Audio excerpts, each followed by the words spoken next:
Anh em nào muốn làm giàu lên ngay clubmm88.com, hệ thống chẵn lẻ Momo tự động 24/7, nhiều mini game trả thưởng cực cao. Đường link mình ghi ở dưới phần mô tả nha. Hello mọi người, chào mừng mọi người đến với lớp học đặc biệt của Likun từ Min Nanny. Hôm nay hãy cùng Min tìm hiểu map Marching of the Ages, hay còn gọi là Mota, hành khúc thời đại, với phương châm đấm nhau thì ít mà hành nhau thì nhiều. Vì sao lại gọi như vậy? Hãy cùng Min xem tới cuối video nhé. Thì đầu tiên, như các bạn đã biết thì mình sẽ có các lựa chọn cho map KVK như là Heroic Anthem, hay còn gọi là HA, bản anh hùng ca ha, hay Strike of Eight, SO8, hay còn gọi là 8 phe xung đột. Thì cái việc Lilith đưa ra một cái map KVK mới đã làm cho người chơi rất là hưng phấn và dại dột đăng ký một cách đầy háo hức. Thì 1556 cũng là một trong những nạn nhân của suy nghĩ ngây thơ đó. Mặc dù trong Kingdom thì toàn là cáo già khú đế ăn thịt không thèm nhả xương, nhưng vẫn bị dính cú lừa đẳng cấp đến từ Lilith. Trước hết thì mình sẽ nói sơ qua về hệ thống map Mota này ha. Giao diện KVK cũng khá là đơn giản và cung cấp hết mọi thông tin chúng ta cần. Thì ở bên phải mình sẽ có đó là luật lệ, và chắc chắn là không có anh chị em nào thèm đọc hết luôn, vì đi hỏi thì sẽ nhanh hơn ha. Số 2, quản lý tòa nhà. Thì đây là một trong những cái mới tinh và cực kỳ đặc sắc của map Mota này mà mình sẽ đề cập sau. Thứ 3, hệ thống thành lũy với châm ngôn để không ai bị outplay bởi những pha ghép skill ngu ngốc và bớt các cuộc cãi lộn không cần thiết làm sức mẻ tình anh em khi mà ai đó bật rally quên skill hay là thủ nhà quên skill. Thì map này cũng bỏ luôn không cho skill vào, mà chỉ cho tướng ra đứng cho đẹp rồi xây cờ tới làm nhiệm vụ tăng tốc sản xuất pha lê mà thôi. Số 4, cửa hàng. Thì chắc chắn các bạn đã quá quen thuộc rồi ha.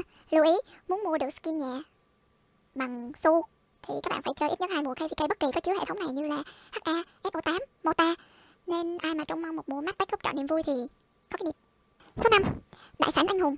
Thì nơi đây sẽ thể hiện chi tiết chỉ số lính chết của các bạn, có luôn T mấy, T1, T2, T3, T4, T5. Vì vậy nên ai mà có ý định chết thì bỏ đi ha. Sau đây, mình sẽ nói chi tiết hơn về đặc trưng của cái map mà 99,99% với số 9 kéo dài vô tận là không ai muốn trải nghiệm lại nữa. Thì dấu sao số 1, mình sẽ có map, đèo, zone, liên hiệp. Dấu sao số 2, mình sẽ nói về teleport. Dấu sao số 3 thì mình sẽ nói về trại tiền tiêu, lệnh hành quân, vòng kim cô trong truyền thuyết. Dấu sao số 4 sẽ là cơ chế đấm nhau, hay còn gọi là lý do mà 99,99% với số 9 kéo dài vô cực của việc chơi một lần là sẽ vĩnh biệt mãi mãi.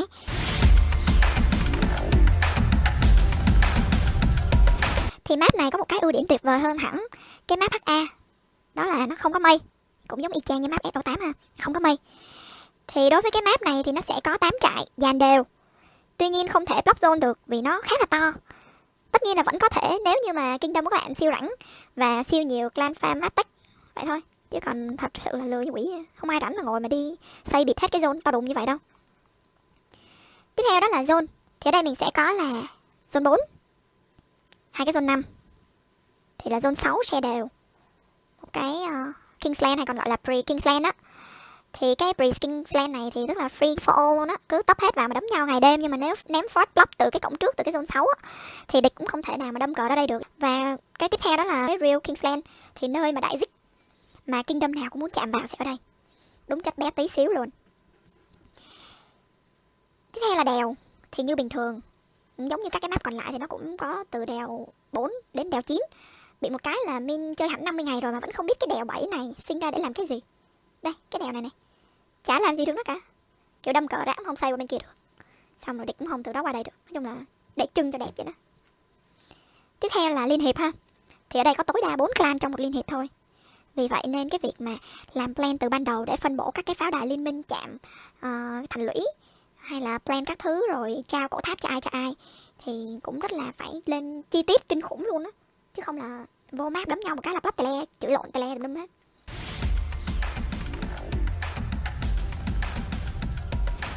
Thì các bạn ở đây, Mota nó sẽ cung cấp cho mình đó là tele tự do trong zone 4 này như bình thường.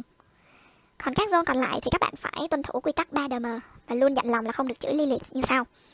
Thì cái DM số 1 đó là các bạn sẽ phải chiếm được cái cổ tháp. Mà muốn chiếm được cổ tháp thì các bạn lại phải đi theo các cái bước 5B, mình gọi là 5B. Thì đầu tiên, bước 1, xây cờ chạm cổ tháp. Bước số 2, canh me cái vòng kim cô của cái trại tiền tiêu chạm được cái cổ tháp, để mình có thể ướm chừng xong rồi mình xây cái tiền tiêu cho nó hợp lý.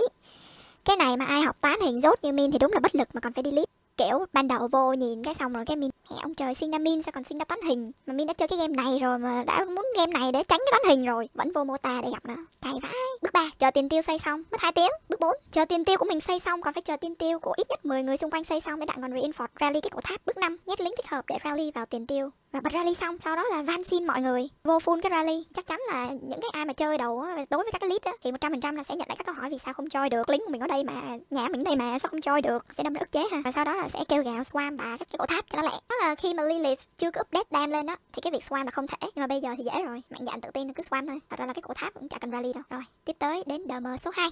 Thì sau khi mà mình chiếm xong cái cổ tháp rồi, các bạn sẽ phải trải qua thêm một bước sống còn và khóc lóc nữa, đó là các bạn đập đá nền để tele. Thì đây là cái đá nền ha. Thì xây đá nền này nó sẽ tốn 4 tiếng. Lỡ mà các bạn mang lính đi trên đường tới xây xong rồi địch nó nằm ở đó sẵn, nó mè đập chết thì các bạn phải gửi lính các bạn đi xây lại thì cái thời gian nó mới trừ, chứ còn không là thời gian nó cứ để 4 tiếng vậy đó. Ví dụ các bạn đi 1 tiếng các bạn đập đá nền xong rồi địch mè đập phát bay màu xong mất thêm tiếng gửi lại. Ta nói nó cay vãi nồi luôn. Chưa kể ai cũng tranh giành, ví dụ như mà lead tốt thì ai mà xây sai kích đốt, chứ mà còn lead kệ thì xây tele từ lưa lên hết. Giống như các bạn tele từ lưa lên á, thì các bạn tele lên thì các bạn ví dụ như các bạn tele khôn thì chỗ đó được hai người, còn các bạn mà tele bừa tele bậy thì hai người các bạn tele thành một người. Đó kiểu vậy, ức chế vãi nồi luôn. Mà cái cổ tháp nó đâu có to đâu, nó nhỏ xíu à. Nhìn vậy thôi, nhìn cái cổ tháp số 3 nó to vậy thôi chứ mà ra đấm nhau 4 clan mà lên một cái cổ tháp số 3. Các bạn cứ tưởng tượng là như ta 600 người, 600 mem là ít đó nha, 600 mem mà lên cái cổ tháp số 3 này chắc được khoảng tầm 300 slot, 200 slot. Úi rồi xong xây đá xong tốn lên đó 1 tiếng để tele nữa, thì tổng cộng là các bạn tốn ít nhất 5 tiếng để cái nhà của các bạn có thể di chuyển từ cái một nơi này ra tới đằng dưới cái cổ tháp, nghe không? 5 tiếng kiểu giống như là xây xong rồi đi ngủ giấc dậy đánh nhau là vừa.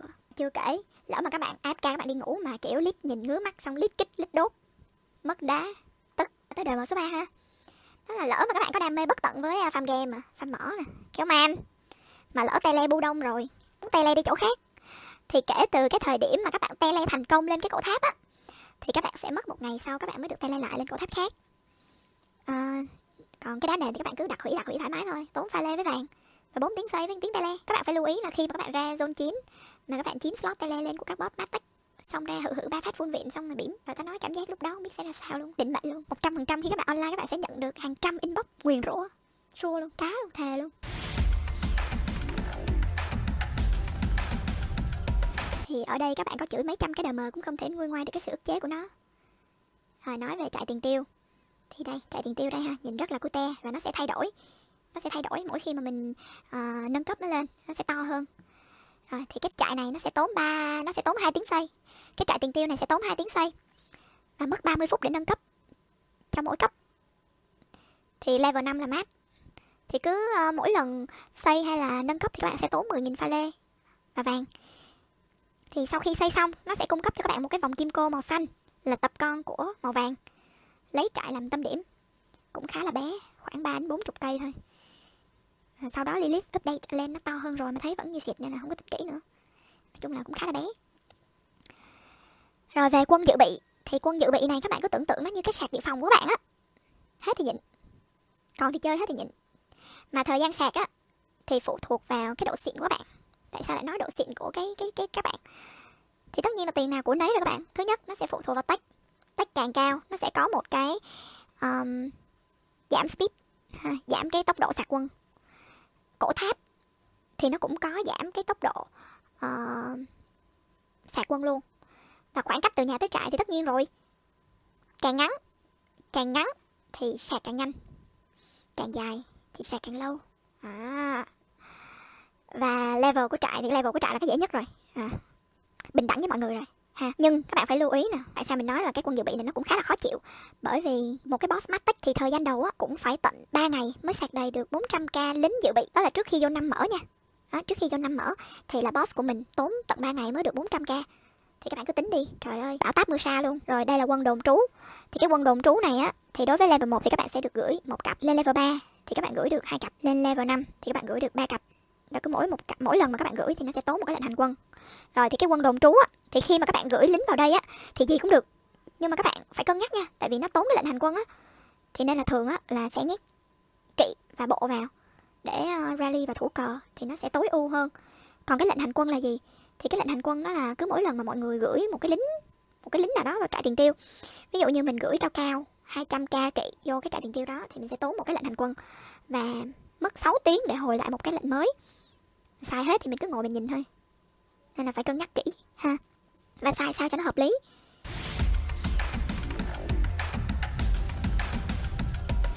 Tức là cái sự ức chế nó đã nâng cấp dần rồi ha, nâng cấp dần, và đây sẽ là đỉnh điểm của sự ức chế luôn. Đó là về cơ chế đấm nhau, hay còn gọi là lý do mà 99,99,9999% với số 9 kéo dài vô cực của việc chơi một lần là sẽ vĩnh biệt mãi mãi cái map này luôn. Thì cái trường hợp 1 nha, các bạn ra đấm nhau, khó nhà, ướm được cái đá nền xây được để nó chuyển màu xanh lá, nhưng mà chậm tay khi mà các bạn gửi lính vô bị KS tức.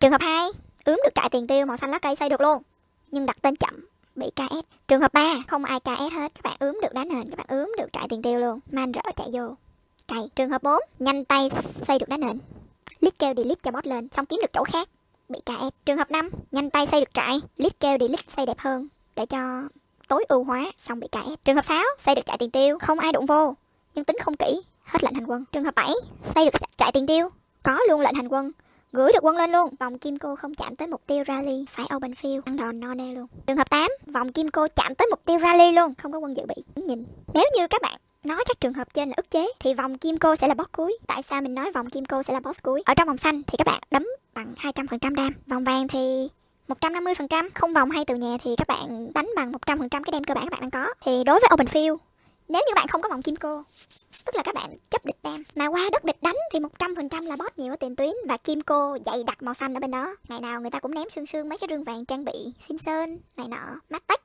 đồ thì vàng khè vắt sáng chiếu, tướng thì toàn là theo trend mát chứ ai như mình toàn chơi nửa nạt nửa mở để tiết kiệm trọc. Chạm phát anh 200% đam, bay hơi 3 nốt nhạc luôn. Tưởng tượng mà chạy lên tới nơi hết 20 phút chạm phát mạch khóc, chạy 10 phút được 10.000 kill, 100k viện. Cảm giác nó vờ lờ luôn, cảm giác thấy muốn đánh luôn đúng không? Đó là open field nha. Qua tới rally với reinforce, thì rally với reinforce các bạn không có vòng kim cô, các bạn khỏi gửi. Đây các bạn có thể nhìn đây ha, nhà sát bên mình luôn, cách nó có 3 cây số. Hôm qua reinforce để la liếm cái shadow legend, không cho mình phải xây cái tiền tiêu có cái vòng kim cô chạm vô bạn của mình, xong gửi lính ra cái trại đó nha, mất một cái lệnh hành quân 6 tiếng, rồi từ cái trại đó gửi lính vô nhà bên cạnh mới được, tốn 2 tiếng cuộc đời chỉ để reinforce cách con 5 cây số. Cày. Tương tự với thủ cờ hay nhồi rally cũng vậy, thì không phải là cứ chạy tới gần là nhét vô được đâu, phải xây trại. Kim cô của cái trại đó phải chạm tới cái mục tiêu mà mình cần, xong rồi mình gửi lính vô cái trại đó, xong từ cái trại đó đem lính ra reinforce hay là nhồi rally thì mới được. Còn không mình xây trại mà mình không gửi lính vô, mình để lính ở đó cũng không được. Sao á, không hiểu luôn á, nó tức tới mức như vậy luôn á. Mà vô đấm nhau là bạn biết cái cảm giác nó vãi nồi lắm, đánh mua game luôn, kiểu ngồi xây hết 3 ngày đó. Có nhiêu đó là hết rồi đó. Trải nghiệm 1/4 quãng đường đau khổ của cái KVK này rồi, và Min quyết định làm clip để khuyên anh em thì năn nỉ king của mình đừng bao giờ chọn cái map này nữa. Min không biết là mai mốt Lilith có fix hơi hay hơn hay là chôn luôn vĩnh viễn luôn, nhưng mà hãy nhìn cụm 1556, thậm chí còn muốn bỏ game phải bắt, hoặc ai mà muốn bỏ game á mà nghiện quá không có động lực gì để bỏ hết thì chào mừng các bạn đến với Mota. Welcome to Marching of the Ages. Chỉ có ức chế hơn chứ không bao giờ có ức chế nhất. Cảm ơn mọi người đã ngồi coi hết video nghe Min lãm nhảm. Hẹn gặp mọi người ở các video sau nhé. Comment cho Min biết các bạn muốn Min làm về content nào. Hãy nhớ bấm like, subscribe và chia sẻ cho Lý Béo nhà Min nha. Thanks so much. Mwah.